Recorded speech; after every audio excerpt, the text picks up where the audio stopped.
This episode of the Restoration Today podcast is brought to you by Restoration Partners. Hey, every restoration company needs A players on their team. That's where Restoration Partners comes in. They are one of the largest recruiting agencies in our industry, and they recruit for all positions. When it comes to sales reps, they even recruit and train them for you. Imagine how it would feel to have a sales rep that was already trained. Restoration Partners is here to support your success. Find them at rpbygte.com. That's rpbygte.com. Hey, restorers, welcome to this episode of the Restoration Today podcast.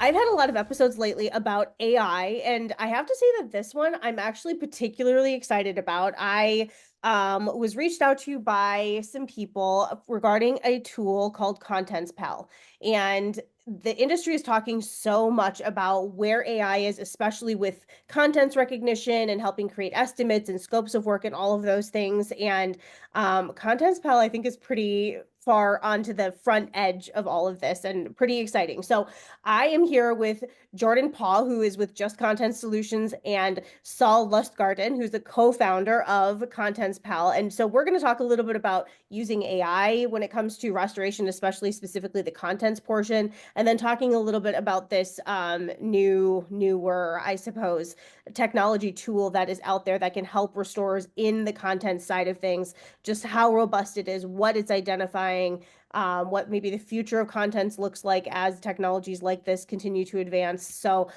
Saul, I'm going to toss it over to you first as the co-founder of ContentsPal. So go ahead and kind of introduce yourself and share a little bit about your background and how you ended up getting here and designing ContentsPal. Awesome. Yeah. Thanks so much. And thanks for having us.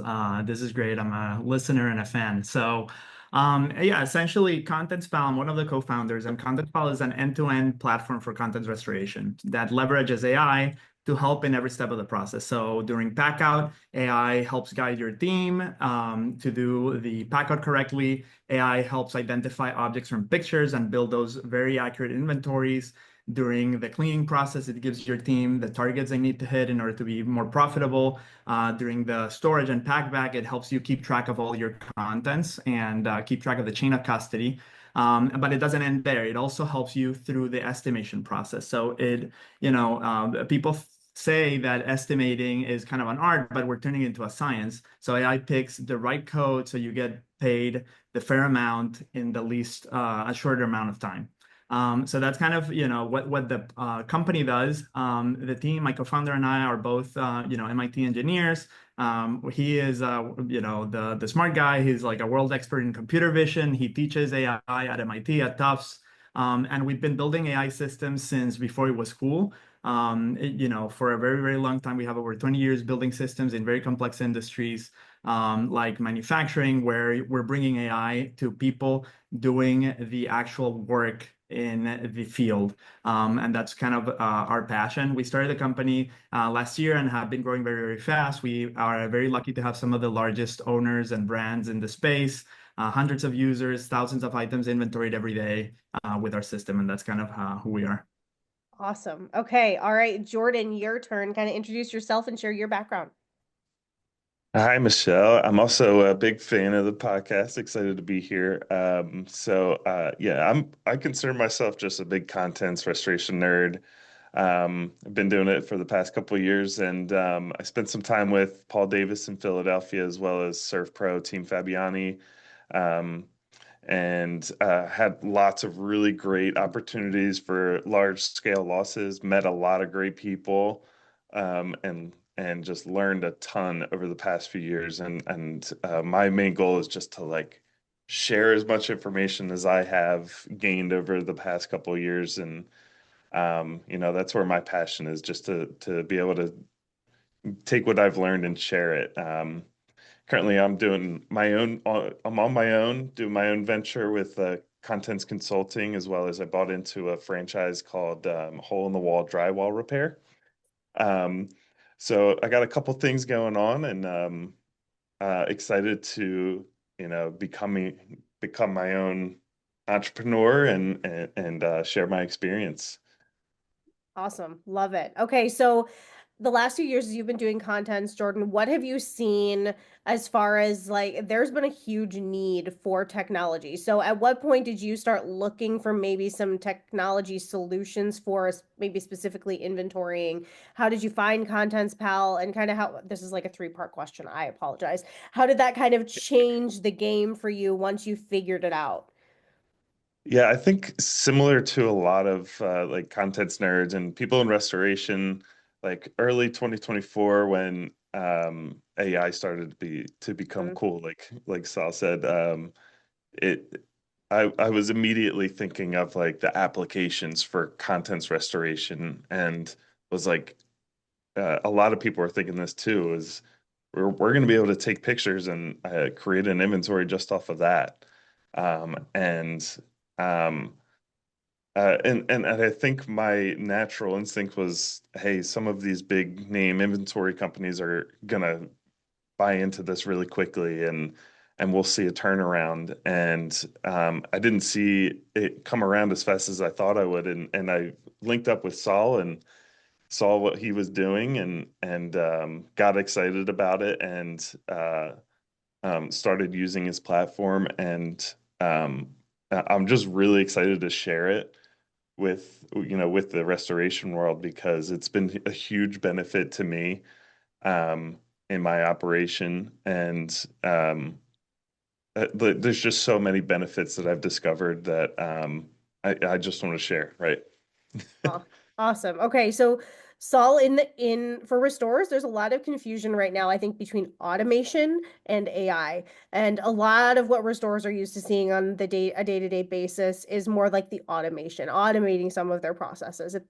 That's not what this is. So talk a little bit about from your like technology perspective with MIT and all of that. Explain how AI, when you're using a platform like ContentsPal, how do you know that it's AI? Like what is the difference between AI and automation from your mind? What is the AI bringing to the tool that's different? Yeah, that's a great question. And, I think automation was what we used to call AI maybe a couple of waves ago. Because AI, that's where it was. It was, you had to define rules for it to follow. But, it's very narrow. It only does what you tell it to do. So if you've ever called a call center and, talked to one of those automated AIs from back then, you can see that it's very frustrating because if AI doesn't know the answer specifically to what you're looking for, it'll hit a wall. But today, AI, in the last couple of years, we've been seeing a lot of improvements in what are called like, large language models and big foundation models that don't require you to program them with like all the rules and all the things you needed to do. They're just smart because they're trained on a lot of data. And that lets them kind of, act more like if they knew, and rather than were programmed to say certain things. So, from our point of view, that's super exciting because it helps AI really, really help people in the field. It doesn't need to have encountered that situation before in order to be able to be helpful. I think one of the big shifts we're seeing in AI in general is towards agentic systems. And these are more independent systems that don't really require even the human supervision. You give them a task and they use these large language models and other models in order to kind of navigate the space. And they have access to tools. And with the access to tools, they're able to accomplish tasks. So from the insurance point of view, from the restoration point of view, that means that whereas before, maybe you would be able to create a workflow for, automatically sending an adjuster a report when it was done, that's more of an automation. Today, you can give AI a task and say, hey, build the estimate and get it paid. And AI will connect with the system you used to writing the estimate, write the estimate, send it to the adjuster, go back and forth and interact with them. And that's kind of the vision of what we're building is that agentic system that kind of operates independently of you. Of course, there's always going to be supervision. It's like a member of your team. You don't blindly trust anyone in your team. You Yep. shouldn't blindly trust AI either, but it behaves much more independently than automation. Okay, that makes good sense. So, talking about Contents Pal specifically, then, so I'll kick this to you first, but Jordan, I'm going to kick it to you as well. How how good is the technology today, which I know it's going to continue advancing at identifying objects within an image that you're taking. Like, I've seen the software, so I obviously know the answer to this, but I'm thinking, a lot of things like the 360s and whatever, like you're going to be able to identify if there's a table or a chair, but, more the manufacturer of the chair, the table, the purse, the whatever it is. So, where's the technology at today with recognition?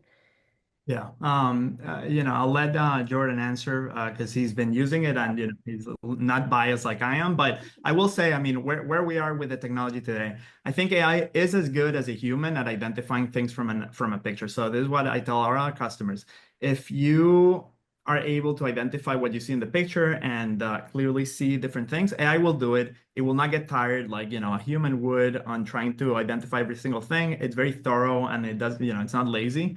But if it's a pile of things and you can really tell what's in there, or if it's, we've had fires where it's all completely ashes and, you can't really tell what's in there. A human wouldn't be able to tell. But if a human is able to tell, even if it's covered in some ashes or even if it's burned or partially damaged, AI usually does a pretty good job. Bear in mind, it doesn't only identify it, it also finds replacements. And the way we do that, that's kind of like, part of the secret sauce is, as I mentioned, Roy is a world expert in machine vision. So we have models that are able to identify and match this across all, a lot of different databases all over the web to find the best match. But I mean, I'll let Jordan speak from experience. All right, Jordan, take it away. Yes. What's it like using it in the field? How good is it?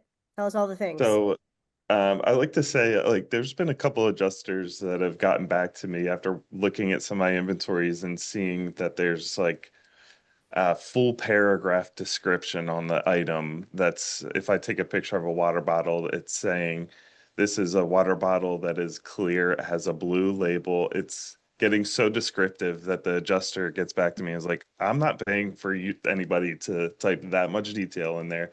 And then I get the opportunity to say, well, Didn't. we're not typing it in there. It's giving you a really great description just by taking a photo, right? And it's giving us a name, the brand, model, a cost range. It'll identify its condition, its year, the size of it. A lot of really great data that you can that it's just really great data. Like I love the size aspect of it because the estimate can be built based off of the size of the item. Um, it'll identify whether it needs a small box, large box, something to that effect. There's just so much detail and data that it does identify, and it's accurate too, and it's constantly learning new stuff. So yeah, I think it's great where like I've used a lot of the like competitors um, uh, versions of AI, and it'll identify like that a mouse is a mouse, but Yeah. you have to take a few pictures to make sure it gets right, and then that's the only data you get to that it's a mouse, you know. Yes. Okay, so you were edging into because this is more than just AI, the image recognition. ContentsPal does more than that. So Jordan, talk a little bit more about like what the process of using a tool like this looks like from start to finish through the inventory, the packing. I don't want to give away the whole answer, so go ahead. Um, yeah, so the process is extremely simple. I mean, you open the app, you add a new job, and you just take pictures. That's the only thing. And every single detail and all the way up to the estimate is created from there. Um, you do obviously want to go through and audit some of like the big ticket items to make sure that it's accurate, and continuing to improve. But I've had situations where I've gone to an inspection and inventoried the entire house just on the inspection, which I didn't even think of that application before this. Um, and yeah, I mean, the other thing that I love about it is I've had a few situations where, a lot of my laborers are, um, their primary language is in English, Mhm. and I can have somebody go in and inventory a full house, not being able to speak English and have more accurate data than somebody who does speak English. What about, so you talked about the inventorying side. So will it help you with identifying what's in what box, going to find that box, labeling, like all those things? So you're shaking your head. So why don't you take that one and talk about the inventorying capabilities? Yeah, sure. Yeah, essentially, once you're doing the inventorying and you're, scanning things into boxes, obviously you will know where everything is in your, in your operation. You can set the status of those items, so you know the status and the location. It's all based on QR codes or manual input of the labels, and then you can keep track of it. We have a mobile app, as Jordan was saying, but then on the web portal, when you're at the office and the team is doing, multiple jobs, you can see in real time everything they're inventorying, the status of the job. You can see the location of those items once they bring it back. If the team is scanning into trucks or into the warehouse, into vaults, you can see the full chain of custody, and you can see history of every item. If a policyholder calls and says, "Hey, I need that, that lamp that has sentimental value," you know exactly where it's at in your warehouse. If you give it to a third party, you can keep track of that as well. You can also get things like, approvals for disposing non-salvageable items directly from the app, from your customers. You can share directly with adjusters. And then I think a key thing beyond the vault and the chain of custody side of thing is the estimate. So as I said before, a lot of people, if you don't know what you're doing on the estimates, especially with this is true in general, but with content it's especially true. If you pick, you have over 2,000 line items in Zactimate only for contents.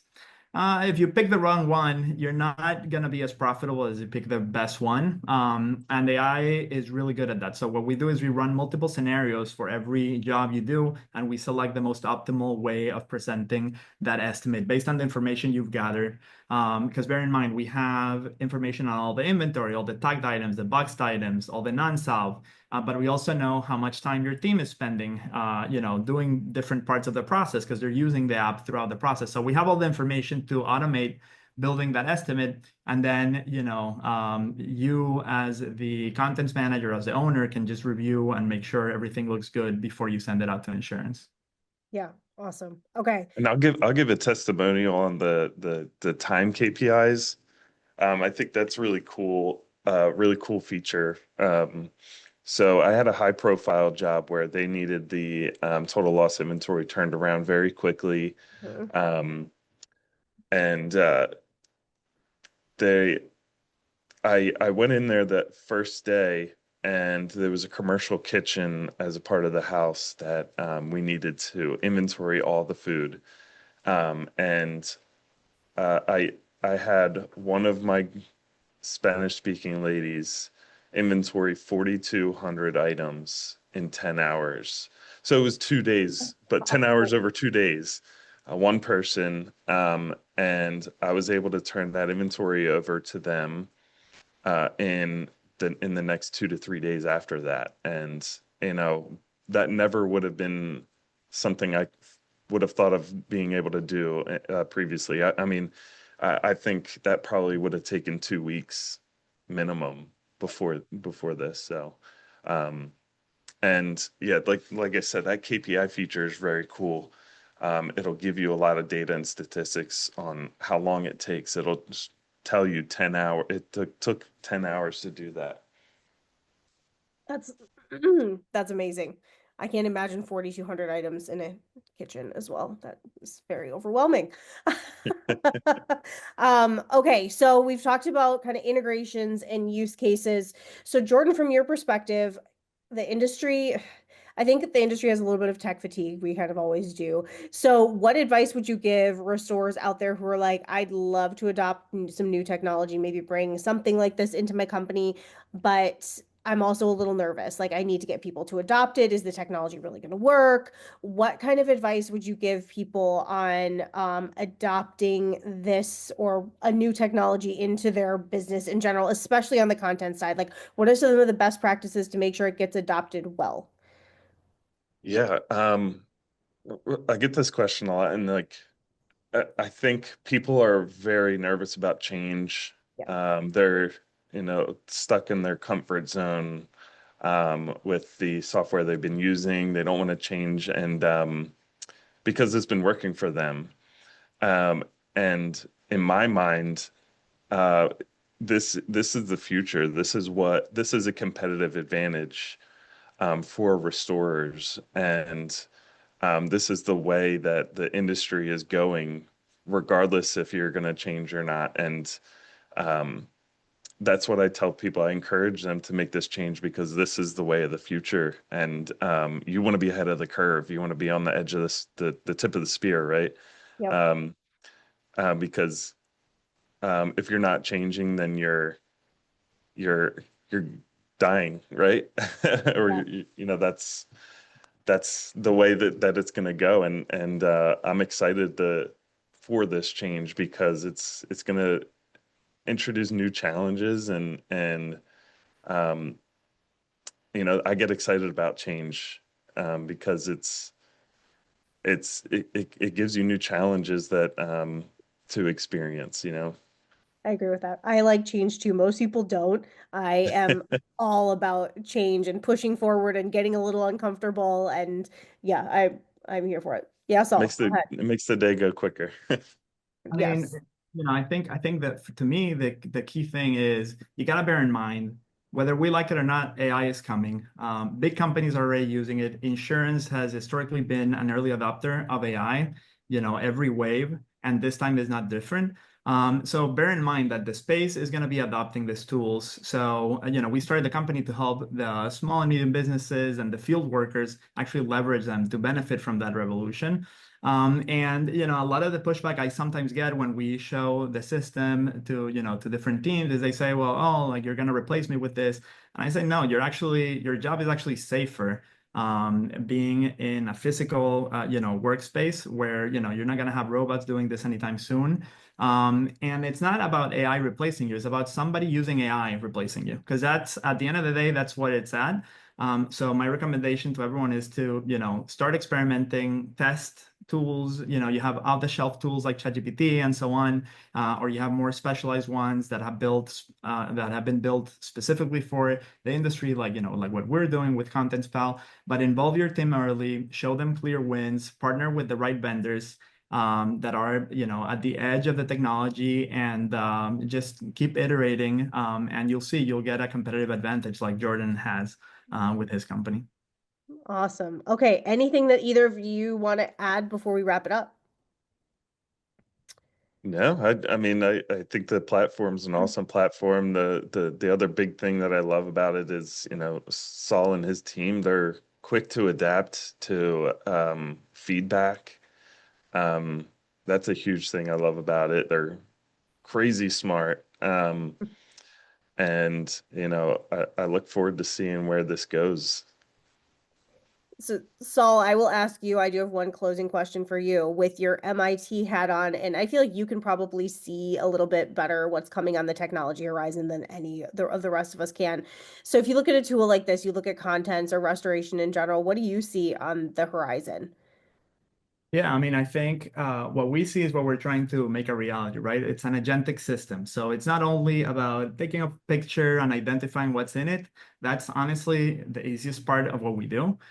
It's about building that end-to-end system that actually does a full job, independently, connects with all the stakeholders, manages that, takes the load off of your team so they can focus on the stuff that, that AI is not good at, but like humans are very good at, or helps them focus and spend all their time in high profit, high margin activities, that are for AI to do. So things like inventories, that's not a high profit margin activity. Mhm.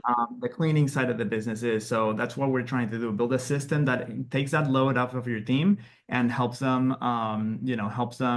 boost up the business and achieve their goals. And that's kind of what's coming in the space. It's more agentic systems that are independent, that connect with different tools that you already use, don't require you to necessarily change. It just becomes kind of like a coworker of yours that's the best one at doing content.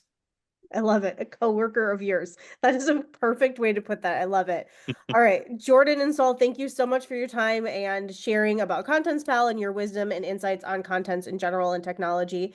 I appreciate you both, and thanks for being here. Thank you, Michelle. For more Restoration Today and the latest news, visit our website, cnrmagazine.com, and find the latest episodes of the Restoration Today podcast on your favorite podcasting platform.